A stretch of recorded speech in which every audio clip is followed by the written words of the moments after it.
Hello, welcome back to another episode of Elephant in the Room. Happy Monday to everybody. Nice to see all of you here. Another new week and another new month. How are you, Taranjeet? Absolutely brilliant. Thank you very much, Mihan. Yes, indeed. It's another new month, and I can't believe we are now entering into our third month for all intents and purposes. Promises to be a fantastic segment ahead of us. And if you don't mind, allow me to start this off Sure. very quickly. We had the absolute delight to cover a variety of individuals over the last week and a half. And the last week particularly was great because we have now started to go into particular individuals and particular businesses in this regard. Business owners have been quite specific in these last 3 or 4 days, and this segment is going to be very interesting. We've got a very different angle that we are working towards. We've talked about what it was in the past. We are currently finishing off what today looks like in terms of the MCO and the COVID, and we are now moving into what does the reality of tomorrow look like for us. Muihan? Great. So maybe welcome to everybody, and I see our good supporters here. Dr. Heng, welcome. Hi. Thanks for tuning in. All right, Dr. Michael.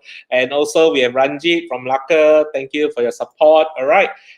Let's get down to business. So I wanted to maybe just quickly refresh everybody's attention to the people that we have hosted primarily last week. If you can just let me put that up. Okay, so we had the proud pleasure of hosting on last Wednesday, Ben Guan, who is owner of his small TVET business inherited by his dad, from his dad, as well as he's a full-time school teacher, as well as he also runs some gig social media auditing services. I think it was that, right? Yes. So this guy is just amazing. Such a young man, do multiple things, and that was on Wednesday. So maybe we wanted to really share some of our key inputs that we have gained from that day, and maybe I shall start it off. But at the same time, we also want to invite audiences to let us know if you remember watching Ben Guan last Wednesday, also to share some of your insights when you watch Ben, as well as if you have any questions for our discussion this evening. That will be ideal, because if not, it will be just me and Taranjeet going to and fro, but we will definitely want to hear from all of you. That's the reason why we do this review show anyway, because we realize that when we are thick of the matter, we are talking to the various guests, we may not have time to process some of the inputs that they shared with us, and we could not link to the bigger picture, and that's our job here, right? So with that, we really welcome inputs from all of you, and for those who have just joined us, we are doing another review show for the last 3 guests that we had last week, okay? So coming back to Ben, so what particularly impressed me about this young person is he is really multi-talented, multi-adventurous, and by choice or by circumstances, he's doing what he is doing. And that is something that is really, really amazing. In fact, after the episode, I had one personal friend who texted me to say, how old is this young man? And I wanted to say, oh, so sorry, I didn't really catch his age.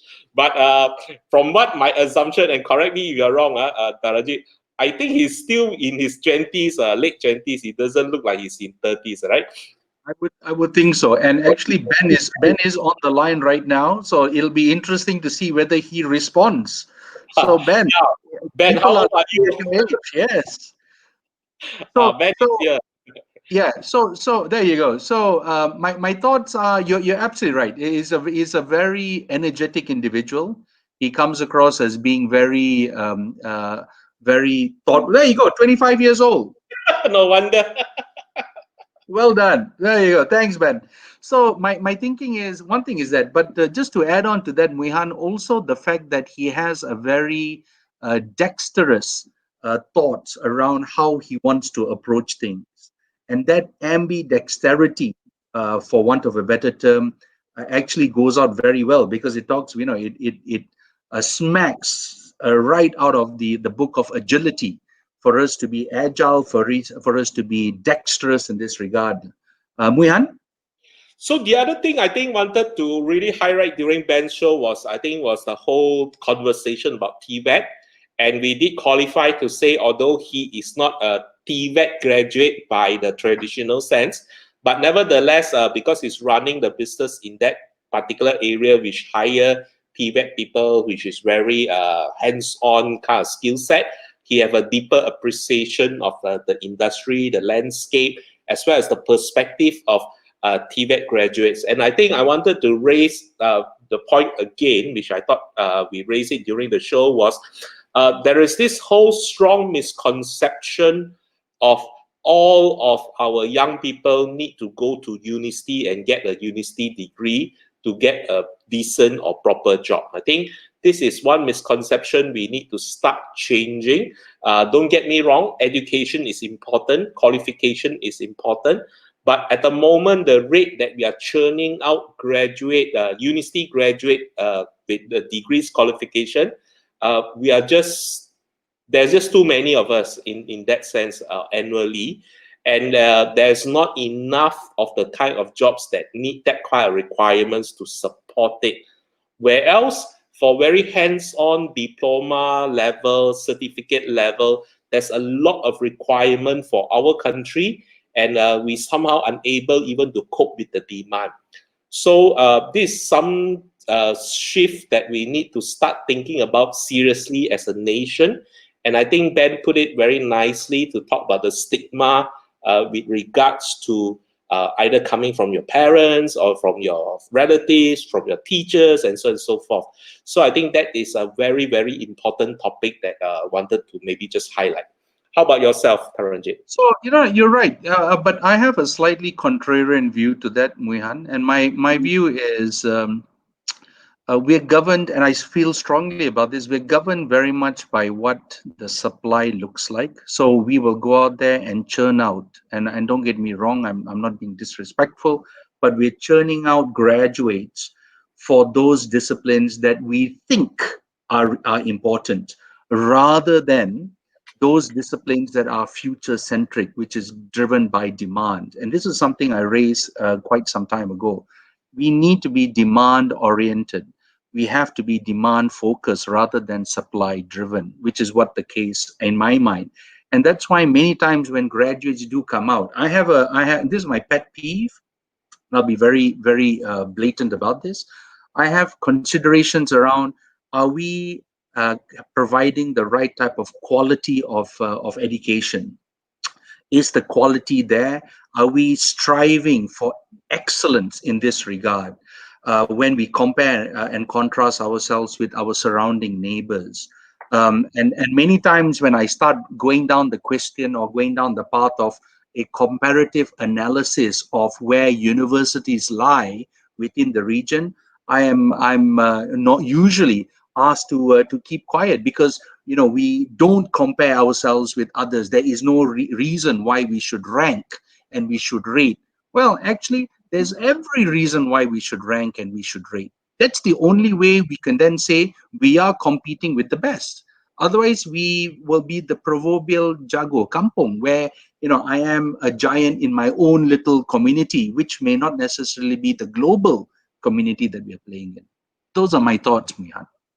Great. So before we move on, maybe just to do a few more shout out. So we have also Sulim, who just joined us. By the way, Sulim, you just had a great show on Take 5 at 5. Wonderful. I really like your articulation of IT strategy. Amazing. We got another good friend of mine, Ben Hoy, tuning in. All right. Hi, Ben. Also, we have CB. Hi, Chubun. How are you? Good to see you. And Catherine as well. Thank you for all your support. So we move on. Coming back, that was on last Wednesday when we had Ben Guan. All right. On Thursday, we had a different individual instead. This time we hosted Sean To. Sean, who is my schoolmate from St. John's Institution, who is actually a business owner, a small-time business owner, which owns the kitchen and toilet wear outfit called Big Bath. Sorry, bathroom wear, not toilet, bathroom wear, called Big Bath. And we had a very, very interesting session with Sean. And I really love Sean for being very open, very straight to the point, and very laser sharp focus. I still imagine the fact that how to start a conversation by announcing because of COVID-19 and the first quarter projected to be 3.5 million loss in 8 branches throughout Malaysia, and then still continue the session with a laser sharp focus of being positive, knowing what to do, and yeah. So maybe some thoughts from you, Taranjeet, with regards to Sean's session. Sure, sure. Absolutely. I was very intrigued with the way he was now using different channels to go to market. I was absolutely intrigued when he said that Big Bath was the first outfit to market toilet bowls on Facebook Live. That's absolutely amazing. By the way, Very. just to stop you there, I watched one over the weekend. His guys really like auctioning toilet wear on Facebook Live. Very good, very So good. And that's exactly what I'm saying. So there's a revitalization of go to market. He's also very clear, and how he came across was as a business owner. He's very clear about the deliverables that he was looking for in his people and the end game results. And he made it very clear to say, look, non-performers, and these were the words that he used, non-performers will be considered moving forward in terms of how do we now manage these individuals. So, and times like this calls for very dire actions, simply because everybody needs to be pulling their weight, everybody needs to be pushing the wheel with their shoulders. Now, if somebody slacks off, it has an implication for the rest of us. The other one that also came across was the fact that he was building resilience in the team. And I was very intrigued by him saying that, we are building leaders without them knowing it. We're building fresh people from within, giving them a level of empowerment, giving them a level of ownership, and also getting them to contribute to the discussions that we're having at the senior team. And that, in a way, talks about me now providing that level of commitment to see the action through. The last thing that I was very intrigued about was his usage of technology. We have been hearing this all this while, but he has taken it one step further, and he used the term doing more with less. And what better way of utilizing technology as an enabler to do more with a lot less, whether it be manpower or whether it be the number of hours that you spend to try and get those things done. Weihan? So I wanted to raise one thing that Ben just put up here, which is quite funny. I thought maybe, so you say the unsung heroes is the toilet bowl. We may not realize it, but it's really one of the innovations of mankind, which is very, very true. And I think in this way, I got to say what Sean represents is the kind of entrepreneurs that we see in our Malaysian landscape, who is not only just agile and fast to move, but also at the same time when push come to shove, stop talking about too much. Don't procrastinate anymore. Whatever you have planned out, just make sure how to execute it next. And see what works and what don't work. Quickly iterate. If it doesn't work, try new things. Learn from the rest. So he is that kind of entrepreneur that I find that our country thrives on. In fact, we come what may, come what government, come what conditions, at the end of the day, it is still pushing the business agenda, very focused in nature, which I thought was amazing. And to be fair, he's got over 100 people on his payroll, and 100 people is a lot of responsibility. To be fair, making sure that we feed these individuals, we give them a safe environment to work in. We also not only look after them, but we also have a consideration for their family. So it is not an easy responsibility as a business owner to manage this workforce. And we're not talking about people that we can put around a room. 100 people is a small little convention of sorts. Yeah. So my going in is I am thoroughly intrigued and enthralled with what he brought to the table, the discussion that he brought to the table. So well done to Sean. Last thing about him, I wanted to highlight, and I think you asked him that question, and I thought you put him on the spot to say that one thing that he could have done differently if he had the crystal ball, or he could travel back in time pre-MCO, what would that be?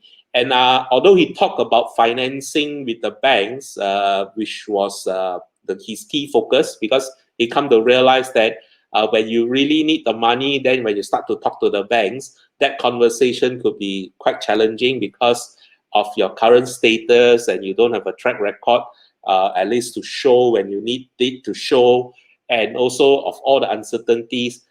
Then you need to put up the collaterals that may not be what you have intended in the first place. So I think that sent a very clear message to all of us, and you can put this even into employment perspective.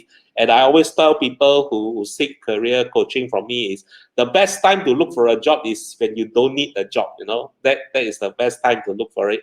And I think as business owner, it's the same thing. We need to start looking at things when we are in a more better off or comfortable position, versus than when we are in a situation that is out of desperation, or there's many challenges. That's where the challenge is, in that sense. Agreed. Okay, and lastly, of course, on Friday itself, let me just raise the one quickly. We have the pleasure of hosting Joachim Ooi. So Joachim, of course, is the talent and culture manager for Photobook company. They are, just to recap, they are a regional scale up that has been around for more than about 15 years, coming to 15 years, with about 300 PAX employees operating in at least 5 to 6 markets in this region. So what do? Is they help to do what they call an e-commerce delivery of a personalized album of all your memories. And if you have not used photo book services before, I think both myself and Taranjeet could give testimonial to say that actually you should try them out. It's so easy that you drag and drop your pictures and pick the template you want, and then you just hit the button, and 3 days later the thing get delivered in the mail. They are amazing. So we have Joachim, of course, to share with us how does a big scale up like them, a tech scale up like them, coping with the current challenges, as well as what it is moving forward. So one good thing about being in a tech environment, and I remember this very clear, because even before they announced MCO, they already very prudently took advantage of the 2 weeks before that to go on rotation of working from home, just to stress test the infrastructure, stress test the working arrangement, stress test the tech, to tech support, and so on and so forth. So I think they were very well equipped to actually get themselves prepared when the MCO was announced. At also the same time, also to be more concerned about the safety for their own employees. So working on home wasn't even a really consideration. Is let's get it done and have it. In fact, the one that probably I think he didn't cover last Friday on the show, which I personally asked him, was how is it post 9 June? What's the action like 9 June? So collectively, their management have made a decision to say that we are trying to welcome as many people as possible if they want to come back. However, if they don't feel comfortable to come back for whatever reasons, especially those who don't have their own transport, need to take public transport to their office, they then can opt out to say that, can I continue to work from home? Because their focus is to ensure as many people be comfortable working in the environment that they are in. So they are very, very flexible in that. And I thought as a scale up, that is something that most organizations, especially our SMEs, could emulate from, and quickly think out of the box and say that how can we do this differently without people even needing coming to office. What are some of your insights when we talk to Joachim? Maybe Taranjeet, you want to share? Sure. And I again, he comes across with a very vibrant feel to the table. There's a level of energy that he exudes, and I thoroughly enjoyed the discussion. A couple of things for me came out. One was, if you can look after the safety and well-being of the people, that is one huge thing off the table. You can then allow the people to focus on what is important for the business, so they don't have to even think about am I safe coming to work, am I not safe, what are they, no, that is completely off the table. And therefore that level of engagement suddenly increases exponentially. So that's the first thing that came out. The second thing that came out is, because I now have removed all other things, I can now focus very clearly on what matters, which is driving the business. So that's the second thing that came out. The third thing that came out for me was the fact that there are all these different interventions and initiatives, and I think we need to call him back again, honestly, Guan, just to hear a little bit more about what are some of the critical areas that he's focusing on, specifically with the gig economy. And I like what Chubun had just mentioned. Take care of the staff first, and they will look after the customers. You may want to raise that, Wihan. And that's absolutely right, Chubun. I totally agree with that. And if you talk about staff engagement, and you talk about total shareholder returns, it starts with staff engagement before you can get the total shareholder returns. So these are the three things that I took away. The last thing that I also was very excited to hear was the fact that they are still expanding.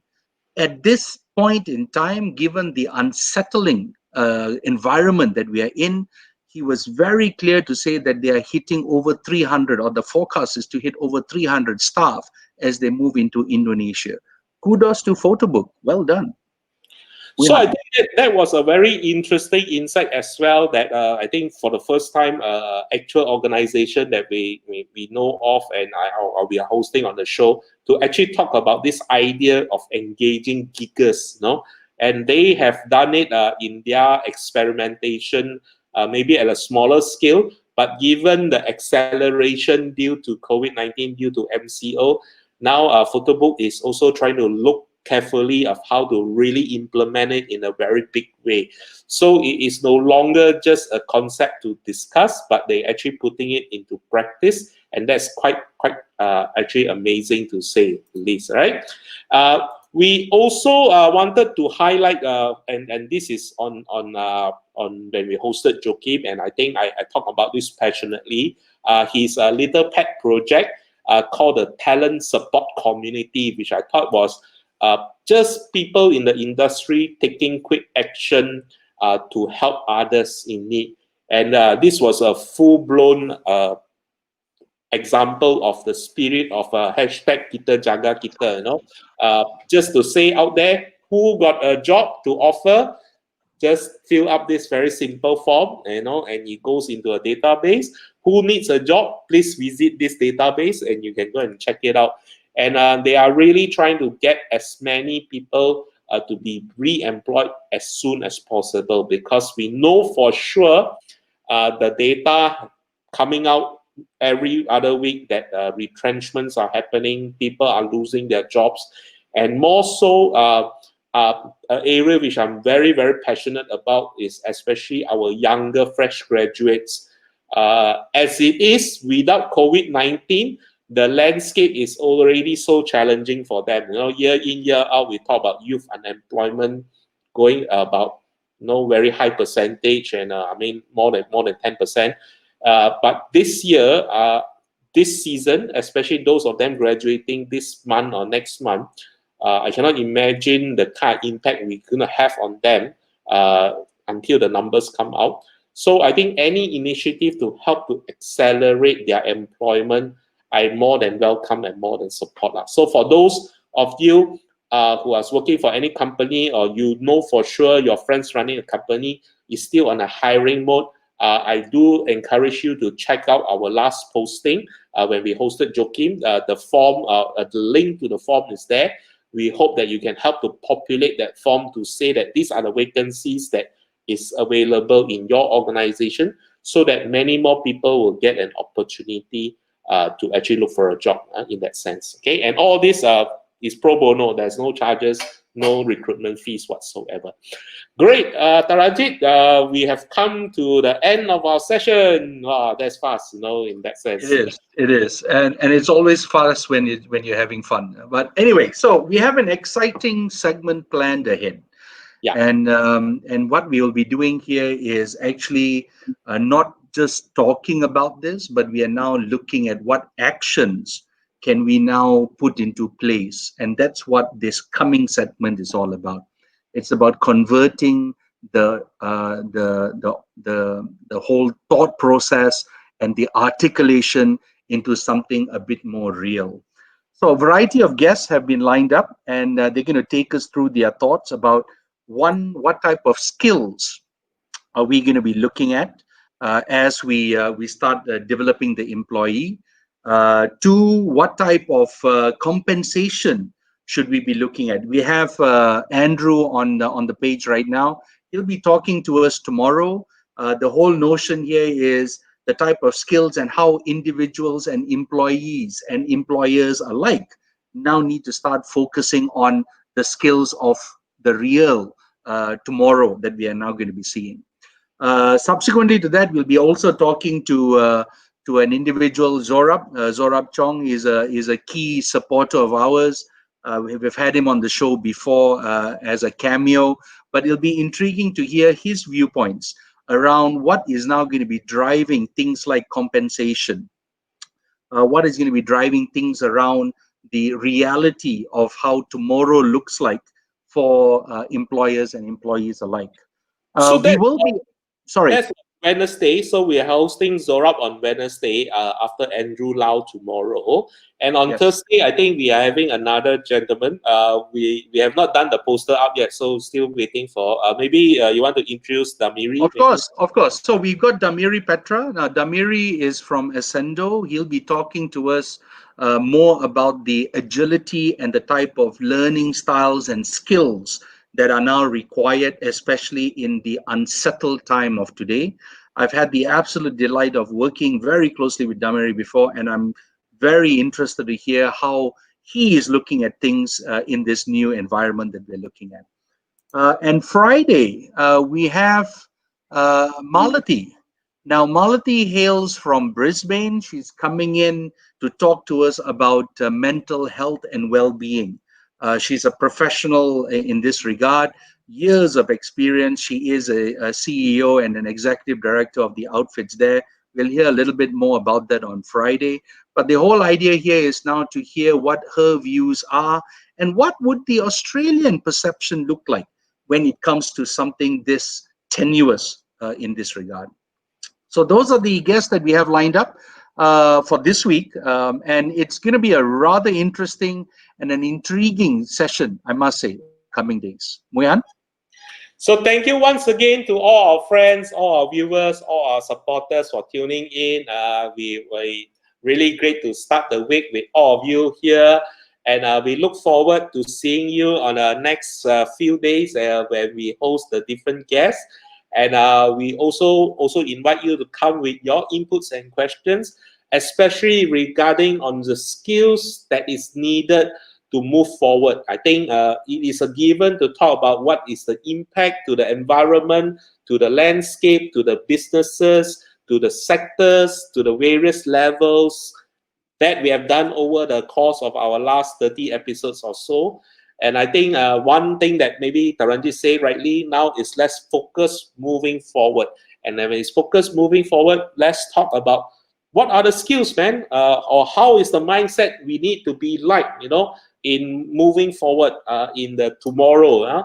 No longer talk about the need or what is there to change. There's Yes, low that's gone. That's gone. let's move forward. So with that, thank you very much for your tuning in. We like to see you tomorrow. Do tune in to us 6 o'clock Malaysia time. With that, we thank you very much for your support. Stay safe, practice social distancing, and we'll see you tomorrow. Bye bye. Bye bye.